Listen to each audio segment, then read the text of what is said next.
Bonjour, bienvenue sur le Métatour. Donc on est à Toulouse et on est en compagnie de Gilbert Abbas. Donc bonjour Gilbert. Oui, bonjour Patrick. Donc Gilbert, toi tu es un ancien officier des renseignements généraux. Donc tu travailles pour les services de renseignement français. Ouais. Et aujourd'hui tu es auteur de 2 livres.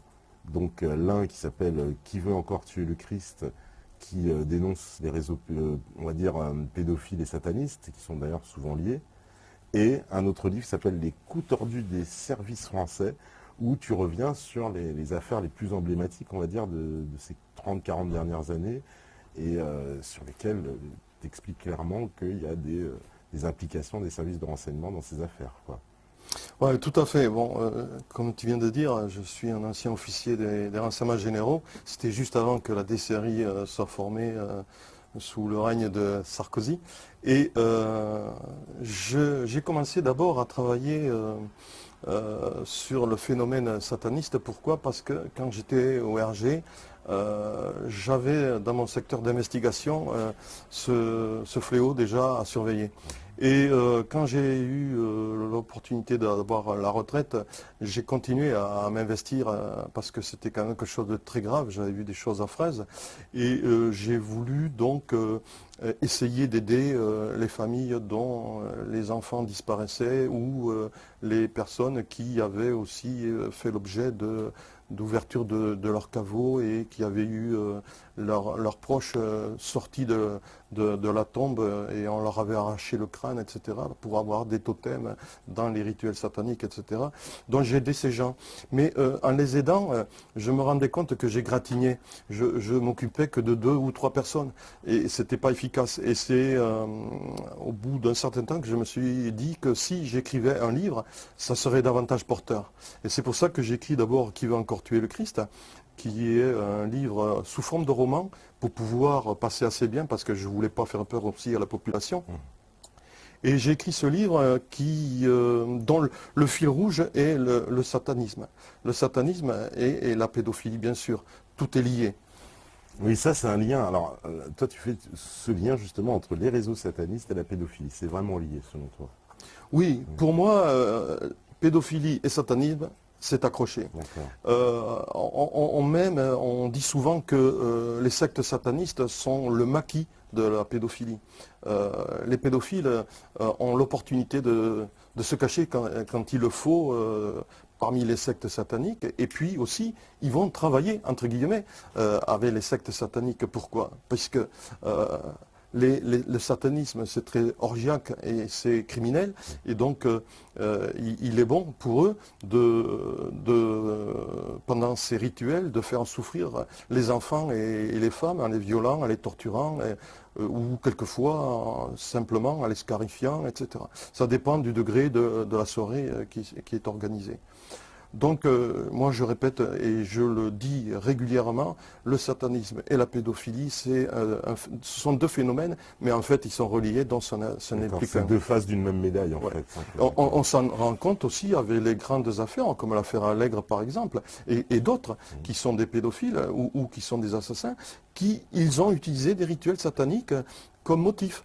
Et ils avaient l'opportunité de faire venir des gens, bien sûr, en récupérant pas mal d'argent, mais ils ont utilisé en fond des rituels sataniques. Et toi, est-ce que tu peux nous confirmer donc qu'il y a bien des protections policières, judiciaires, parce que ces affaires n'arrivent jamais vraiment à aboutir. Il est clair déjà, d'une part, que le satanisme n'a rien de folklorique. C'est un phénomène qui est très clandestin. Pourquoi il est clandestin? C'est parce qu'il est violent et que quelquefois il peut être même criminel. Donc, en agissant dans la clandestinité, il est très difficile de travailler à ciel ouvert. On est obligé de travailler en étant policier avec des écoutes, avec des informateurs et avec des moyens sophistiqués. Et il faut savoir aussi qu'il n'y a pas que ça à faire, malheureusement. Et donc il est quelquefois pas possible de suivre toutes les sectes. Il faut savoir que les sectes les plus dangereuses, ce sont les sectes qui sont les plus petites, parce qu'elles sont mobiles. Et il nous est arrivé parfois d'avoir repéré certaines sectes, et quand on y revenait le lendemain, eh bien, elles n'étaient plus là parce qu'elles avaient senti qu'elles étaient fliquées. Et donc, ce sont ceux-là les plus dangereuses. Ce sont celles qui sont mobiles et qui peuvent beaucoup bouger. Celles où il y a beaucoup de monde, non, elles sont nettement moins dangereuses. Elles sont manipulées par des gourous qui veulent faire de l'argent, point c'est tout. D'accord.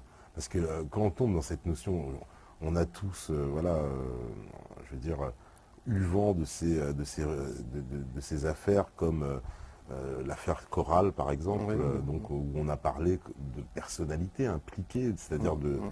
à très haut niveau. Il semble que ces réseaux bénéficient quand même d'une espèce d'impunité en France. Oui, il est aussi important de savoir que ces sectes sont plus ou moins chapeautées par un système mafieux. Et ce système mafieux a phagocyté ces sectes parce qu'ils ont trouvé chez ces sectes le moyen de faire de l'argent. On a tous entendu parler des snuff movies, bien que souvent on en fait un déni. Mais moi, à l'occasion d'une vidéo que j'ai faite, je démontre que les snuff movies existent et je donne même le nom d'une personne qui a participé à des snuff movies. Donc, et il y a des personnes qui ont avoué avoir participé à des rituels sataniques pendant lesquels il y avait des films qui étaient effectués et ces films-là étaient effectués en montrant les violences qui étaient réalisées sur les victimes et ces victimes arrivaient parfois à agoniser. Nous avons aussi X1, Régina Louf, pour ne pas la citer, qui dit, elle aussi, avoir assisté à des rituels sataniques où ça finissait par la mort de ses copains et copines. Donc, il existe donc un réseau mafieux qui profite de ces sectes pour vendre ces snuff movies. Ils font au niveau international pas mal d'argent. La CIA semble-t-il, évalué ce coût qui tourne à plusieurs millions de dollars. Et donc, ce n'est pas rien, quoi. Et quand la mafia s'occupe de quelque chose, je peux vous dire que c'est efficace. Et c'est très difficile de combattre une mafia. Quand on voit qu'on est maintenant en Italie, on retrouve des résurgences de Cosa Nostra. Quand on voit que les Yakuza au Japon, ben, ils sont même au gouvernement. Quand on voit qu'en Europe, on est envahi par la mafia russe, ben, il ne faut pas s'étonner que le satanisme soit récupéré par un système mafieux qui est difficile à combattre. Est-ce qu'on peut aussi aborder, on peut mêler, on va dire, ces réseaux avec la franc-maçonnerie qui souvent est, on va un peu dire, mise à l'index par pas mal de personnes qui dit que souvent les réseaux francs-maçons vont se greffer un peu dans ces autres réseaux. Alors, ce qui est surprenant, c'est que les premiers qui ont osé le dire, c'est le Vatican. Oui. Le Vatican a condamné les francs-maçons d'entrée parce que pour eux, ils avaient une politique qui était la politique luciférienne du satanisme. Et donc, ils les ont, comment on pourrait dire, interdits. Et pour eux, c'est donc des gens qui sont super dangereux. Et il y a le Nouvel Observateur qui n'a pas hésité à faire une page tout dernièrement, je crois que c'est en janvier 2013, où ils annoncent que, en première page de leur article, que les... Ça, j'ai perdu le nom. Non, les francs-maçons, voilà, les francs-maçons étaient... comment dire, aux portes même du gouvernement. Et si un journal comme le Nouvel Observateur ose le dire, c'est que quand même ils ont des billes et qu'ils ont des informations sur ce sujet qui sont très importantes. D'accord. Et parce que ces réseaux, on les a vus être très opérants. En particulier, il y avait un procureur, c'était au tribunal de Nice, il me semble, il s'appelait Éric de Montgolfier, qui les avait fortement dénoncés en disant qu'ils avaient une influence sur tout le système judiciaire et que c'était, particulièrement dans la région PACA, mais que c'était un peu national, et que c'était très difficile. Toutes les affaires étaient très très liées à la franc-maçonnerie, quoi. Effectivement, c'est qu'on s'en rend compte plus ou moins quand on s'occupe des affaires qui existent en France. On voit souvent, en interviewant ces personnes qui sont des victimes, elles nous donnent des noms et qui appartiennent à la famille des francs-maçons. Alors après, bon, il est très difficile, bien sûr, de dire s'ils sont vraiment intégrés ou pas, mais il est inquiétant de voir que beaucoup de victimes dénoncent des personnes qui sont des francs-maçons. Alors, coïncidence ou pas, il y a quelque chose qui fait que c'est inquiétant. D'accord. Et pour parler de ces victimes, justement, alors, les victimes, on voit, il y a eu beaucoup d'enfants. Alors, on avait, nous, fait plusieurs émissions où on parlait de réseaux qui se chargeaient de récupérer des enfants, souvent des enfants étrangers, pour pas qu'il y ait trop de recherches en France. Est-ce que tu confirmes un peu ça aussi, beaucoup de... Oui, il peut avoir effectivement des enfants qui sont récupérés de l'étranger. On a un phénomène qui se passe actuellement avec les Érythréens qui quittent leur pays en masse pour aller se réfugier en Israël. Et il y a 50 000 personnes qui ont passé clandestinement les frontières. Et ces personnes-là, dans les 50 000, ce n'est qu'une partie des réfugiés. Il y a beaucoup de personnes qui ont été assassinées au Sinaï. Et parmi eux, il y a des enfants. Ces enfants peut-être ont été récupérés. Et il est possible donc qu'il y ait des enfants qui sont utilisés par les pédophiles et les satanistes.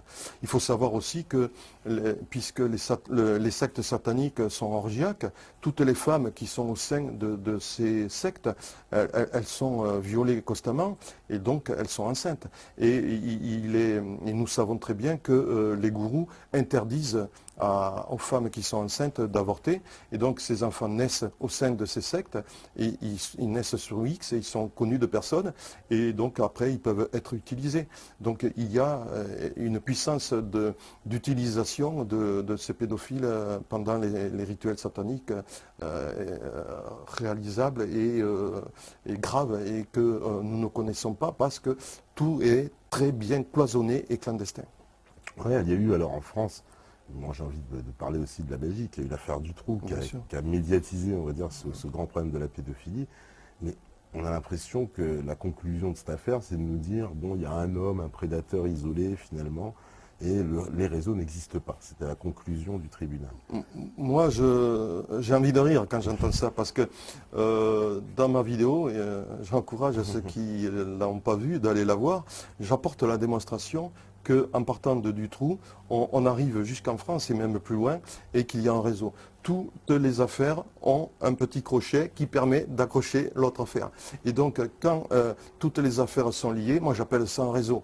Et on peut pas nier donc qu'il n'y ait pas de réseau. Et il faut savoir aussi que la pédophilie, elle est partout.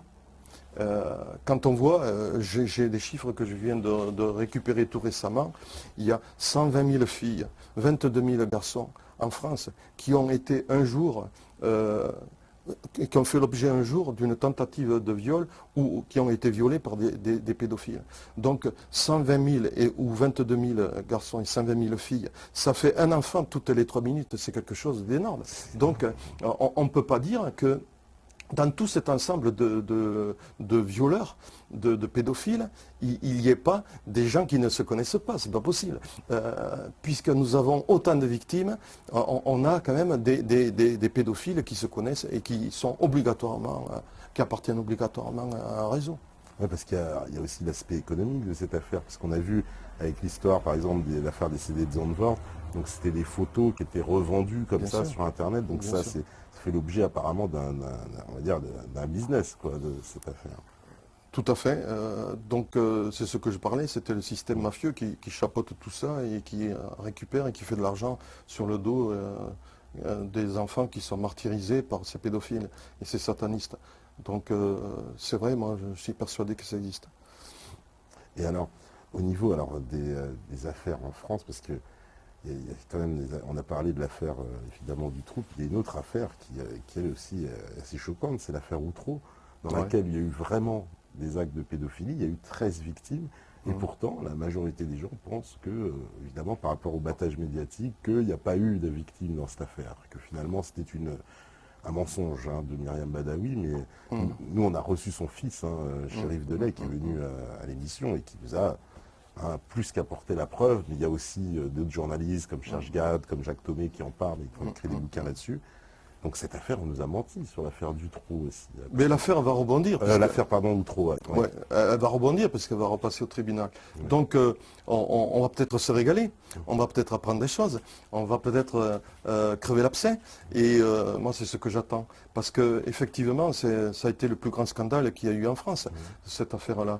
Et elle a démoli des familles entières, elle a démoli même un magistrat.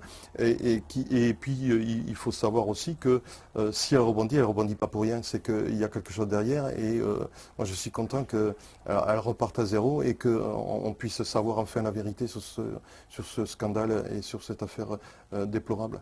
Ouais, parce que ce dossier, il est véritablement scandaleux. Quoi. Les victimes n'ont même pas on ne reconnaît pas vraiment leur statut de victime, et apparemment elles ont touché beaucoup moins d'argent que les acquittés qui, eux, ont touché énormément d'argent alors ils ont été reconnus par les victimes comme ayant participé. Ouais.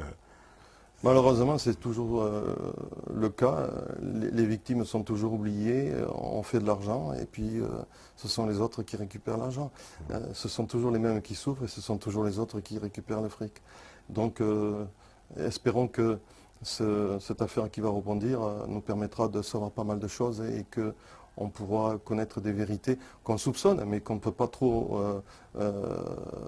claironner parce qu'on n'est pas sûr de tenir la vérité exacte et on ne peut pas trop en parler si on ne veut pas être accusé de diffamation. Donc il faut faire attention, pour l'instant encore, il faut marcher sur les œufs, mais merci pour cette affaire parce qu'elle va rebondir et je suis sûr qu'on va avoir des surprises. Alors ici à Toulouse même, il y a la fameuse affaire Allègre, qui est hautement célèbre puisqu'il semble qu'elle impliquait un certain nombre de hautes personnalités. On sait qu'il y a le nom de Dominique Baudis à l'époque qui avait été mentionné par les prostituées elles-mêmes, puis qui s'était rétracté. Puis il y a eu Allègre lui-même qui est mort dans des conditions un peu... Enfin, on peut toujours comploter, mais c'est un peu bizarre qu'il n'y ait pas eu de procès finalement dans cette affaire. On n'est pas arrivé jusqu'au procès. Oui, l'affaire Allègre a été une affaire pour laquelle nous n'avons pas travaillé aux renseignements généraux et donc je ne la connais que par oui dire. Et je sais qu'il avouait pas mal de meurtres, mais entre le premier jour, le jour où il avoue le premier meurtre et le jour où il avoue le dernier meurtre, il s'est passé un laps de temps où il a disparu énormément de femmes que nous n'avons jamais retrouvées. Et donc, on peut dire quand même qu'il y a eu beaucoup de femmes qui ont disparu à cette époque-là. Et je me pose la question, est-ce que Allègre était capable de les tuer toutes, ou avait-il des complices? Il est possible donc effectivement qu'il puisse avoir des complices parce que tuer autant de femmes tout seul, je pense que c'est impossible. Il devait être entouré de personnes et manque de chance, on n'a pas pu avoir des informations intéressantes qui aient pu nous apporter des renseignements très précis sur comment réagissait, comment travaillait Allègre, comment il récupérait ses femmes. Je sais un petit peu qu'il profitait aussi de certains rituels. Et il y avait en fond des rituels aussi qu'il utilisait pendant les crimes qu'il effectuait. Et c'est tout ce que je sais. Après, c'est la PJ qui a fait l'affaire et c'est resté un petit peu secret. Et vous savez, des enquêtes comme ça, ça ne transpire pas. Ouais, ça ne transpire pas beaucoup. C'est comme ces fameux, comment on les a appelés, les suicidés du Belvédère, le parc du Belvédère à Toulouse. Ouais. Pareil, c'est une affaire assez étrange, puisqu'on a, je crois qu'il y a eu 200 suicidés sur une très très courte période où les affaires étaient systématiquement classées en suicide, alors que manifestement les familles apporter les preuves que un suicide avec 2 balles dans la tête, ça paraissait improbable. Oui, un suicide avec 2 balles dans la tête ou même avec les bras attachés derrière le dos. Avec les bras attachés derrière le dos. Moi, j'ai essayé de m'attacher les bras derrière le dos, j'ai jamais pu. J'ai jamais pu. Alors, je sais pas comment ils ont fait, ces pauvres gens, pour s'attacher les mains derrière le dos et se suicider. Bon, moi j'ai travaillé sur une série de suicides. C'est là où on a commencé à investiguer aux renseignements généraux. C'était parce qu'on s'était rendu compte qu'il y avait beaucoup de jeunes de 17 à 19 ans qui se suicidaient. Et c'est là qu'on s'est aperçu qu'il se suicidait sur ordre de certains gourous. Et j'ai travaillé sur une affaire qui était vraiment douloureuse parce que ce jeune qui s'est suicidé, je connaissais sa maman qui était venue nous voir souvent et qui nous disait que son fils avait beaucoup changé, qu'il était rentré dans une spirale attirée par d'abord le black metal, et puis ensuite il avait dérapé davantage, et puis il avait formé un groupe qu'on appelait, je crois, le groupe des Six. Et puis un jour, ils avaient eu une réunion et on avait décidé de tirer au sort une personne qui devait se suicider pour plaire à Satan. Et il avait été désigné et il est allé se suicider de lui-même. Il s'est jeté dans le vide et il s'est tué. Et nous avons beaucoup travaillé pour essayer de voir s'il y avait une manipulation d'une personne derrière qui n'était pas un jeune, qui était un gourou, et on n'est pas parvenu à avoir des informations intéressantes, et malheureusement ça a été juste au moment où je partais à la retraite et j'ai pas pu continuer l'enquête, et j'en suis même très malheureux parce que j'aurais aimé résoudre cette affaire. Parce que c'est là qu'on s'est rendu compte que le satanisme peut aller très loin, parce qu'ils peuvent pousser aussi les jeunes à déraper et à se suicider. Et quand on se suicide pour Satan, c'est qu'il y a des gens qui manipulent derrière. C'est pas possible, on ne peut pas le faire de soi-même. Il y a des personnes adultes qui sont là derrière et qui manipulent tous ces enfants et tous ces jeunes. Et qu'est-ce qu'il en est en France alors, je ne me rappelle plus du chiffre exact, mais il me semble qu'il y a 20 000 disparitions d'enfants par an. Ça, c'est un chiffre Alors, exorbitant. moi, je n'ai pas ces chiffres-là.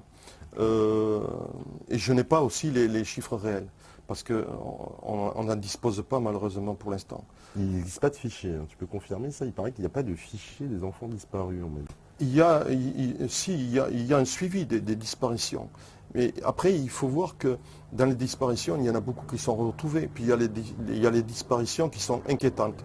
Et c'est à partir de là que le chiffre réduit considérablement. Après, il ne faut pas faire d'erreur entre disparition inquiétante et disparition totale. D'accord. Et malheureusement, souvent, on est appelé à faire cet amalgame. Et dans les disparitions inquiétantes, il y a souvent des enfants qui sont retrouvés et ils sont mentionnés, ils sont enlevés, etc. Et d'autres ont disparu entre-temps, ils sont rajoutés, etc. Mais il y a un suivi, mais il n'apparaît pas. Il n'est pas officialisé, et on n'a pas accès. Donc après, malheureusement, on peut être appelé soit parce qu'on a trop la foi de travailler sur ce phénomène-là, et on a trop tendance peut-être à exagérer le chiffre, mais à mon avis, ce chiffre est exagéré. Parce que quand on regarde, moi j'ai le chiffre là qui vient de sortir tout récemment, il y a 120 000 filles qui ont fait l'objet de tentatives de viol ou de viol par des pédophiles, et 22 000 garçons. Ça fait à peu près un enfant toutes les 3 minutes qui a subi donc des violences sexuelles. Ça fait à peu près entre 15 à 20% des enfants qui vivent en France. C'est un chiffre quand même qui est énorme. Mais les disparitions, si on regarde bien, si on regarde les journaux, si on fait un suivi de toutes ces disparitions, depuis l'époque où il y avait les grandes disparitions, c'est-à-dire Estelle, c'était Marion, etc., on se rend compte que ça a diminué quand même.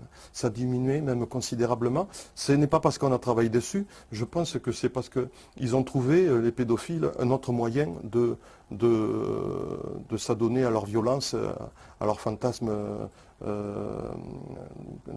pathologique. Et je crois qu'ils ont trouvé des victimes ailleurs. Et il faut faire attention à ce chiffre. Et ce que je dis souvent, il faut être méfiant. Parce que si on veut rester crédible, il faut annoncer des chiffres qui sont sérieux. Et là, pour l'instant, moi, je crois qu'ils sont un peu gonflés et qu'il faut faire attention. Et il faut se débrouiller déjà, essayer d'avoir les vrais chiffres. Et après, on pourra tirer des conclusions très efficaces. Pour l'instant, on ne les a pas, ces chiffres. On suppute. Et malheureusement, on peut peut-être se tromper. C'est ça, il faut être très méfiant là-dessus.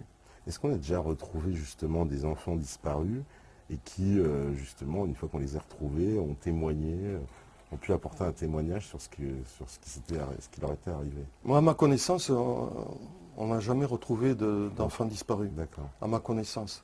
Par contre, j'ai su que s'il disparaît à peu près une dizaine d'enfants, régulièrement, on trouvait après une dizaine de corps et de cadavres. Ah, Et ces cadavres sont découverts dans des endroits pratiquement inaccessibles, c'est-à-dire dans des communes qui se trouvent dans les Pyrénées ou dans les Alpes. Ce sont des tout petits villages où il y a 3 ou 4 maisons et où le maire n'a pas les moyens financiers de faire des tests ADN pour identifier les enfants et où il transmet l'affaire aux petites gendarmeries et qui transmettent eux aussi le dossier. Ça va ça fait de saut en saut en saut et puis on ne sait jamais s'il y a eu des tests ADN. Mais ce qu'on se rend compte, et moi j'ai interviewé une fois un maire qui était placé dans ce cas-là, et il m'a dit, ben, moi je ne peux pas faire des tests ADN. Moi, je me suis retrouvé avec sur le dos le corps de cet enfant. Ben, ce que j'ai fait, je l'ai enterré sous X dans une fosse commune. c'est Donc, extraordinaire. C'est-à-dire que c'est à la mairie de payer un test ADN. non, c'est pas obligatoirement à la mairie de payer les tests ADN. Déjà, il faut savoir qu'un test ADN ne se fait pas systématiquement. Après, bon, ben, ce sont ceux qui font les investigations et le parquet qui décidera, selon l'importance de l'affaire, de faire des tests ADN ou pas. Mais systématiquement, c'est pas obligatoirement que ça puisse se faire. Voilà.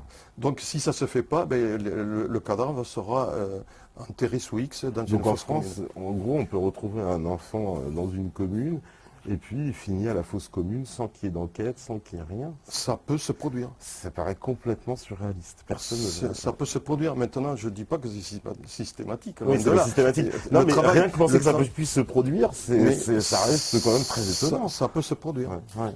Ça peut se produire. Et c'est pour ça que moi, j'ai même fait une pétition il y a quelque temps où je demandais à ce qu'il y ait, chaque fois qu'un enfant, le cadavre d'un enfant est découvert, qu'il y ait systématiquement des tests ADN sur le cadavre pour essayer de l'identifier. Et j'avais demandé dans cette pétition beaucoup de choses. J'avais demandé aussi que la prescription soit rallongée ou totalement enlevée. Là, j'ai le plaisir de me rendre compte qu'ils ont élargi la prescription de 10 ans à partir de la majorité. Il faut savoir, hein, toujours, c'est à partir de la majorité. Hein. C'est passé de 20 ans à 30 ans. Donc, on peut intervenir encore sur des cas dont l'affaire s'est passée il y a 38 ans. Et c'est intéressant.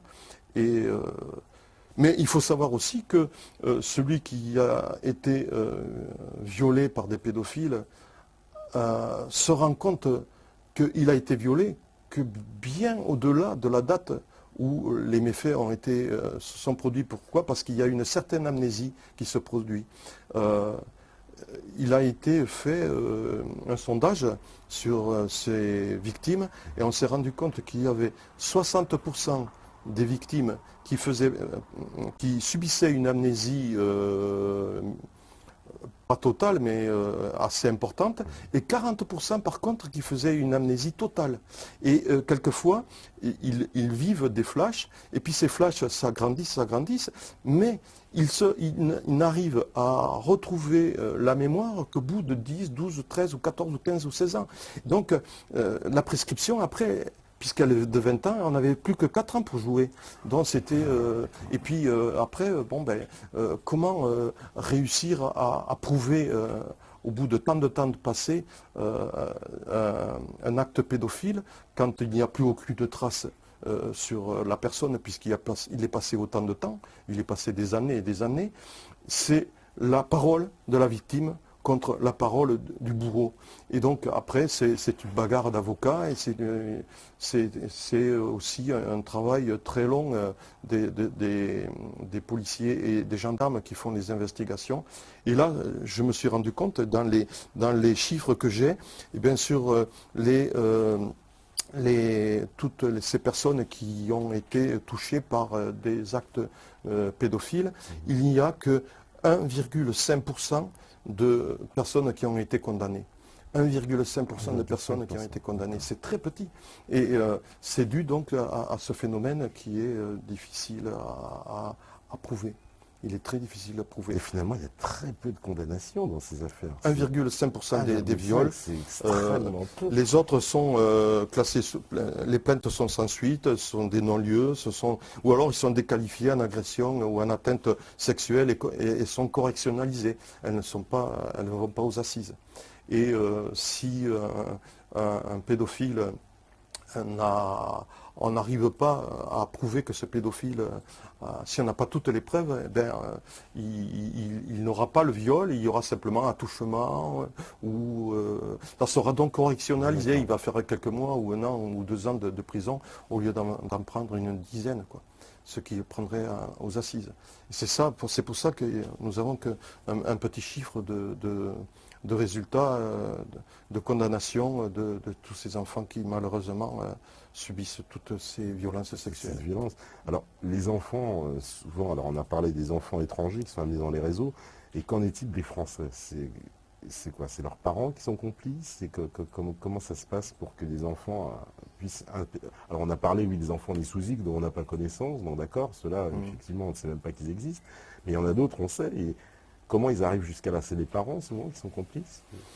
Alors là, moi, j'ai pas vécu ces affaires-là. Je n'ai pas de preuves non plus. Mais j'ai entendu effectivement que certains parents vendaient leurs enfants pour être récupérés par des pédophiles pendant des sectes sataniques. Et si c'est exact, c'est vraiment très grave.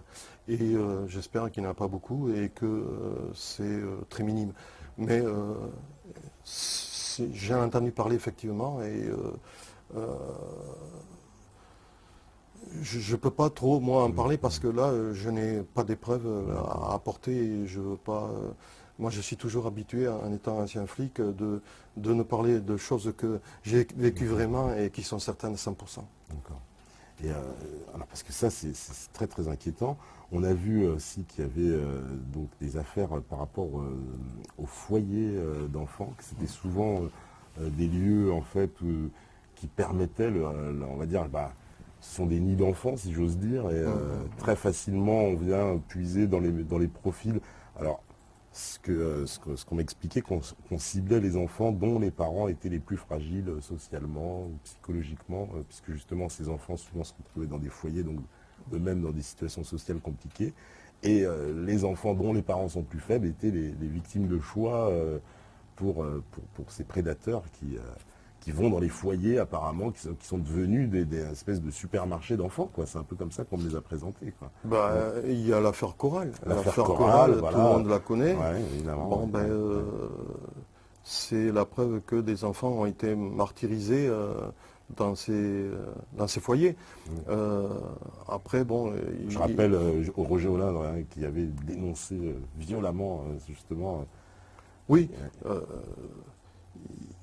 Si on écoute certains parents qui essayent de sortir leurs enfants de ces foyers, parce qu'il y a toujours d'un côté le parent aimant et le parent qui est l'instigateur de toutes les violences sur les enfants.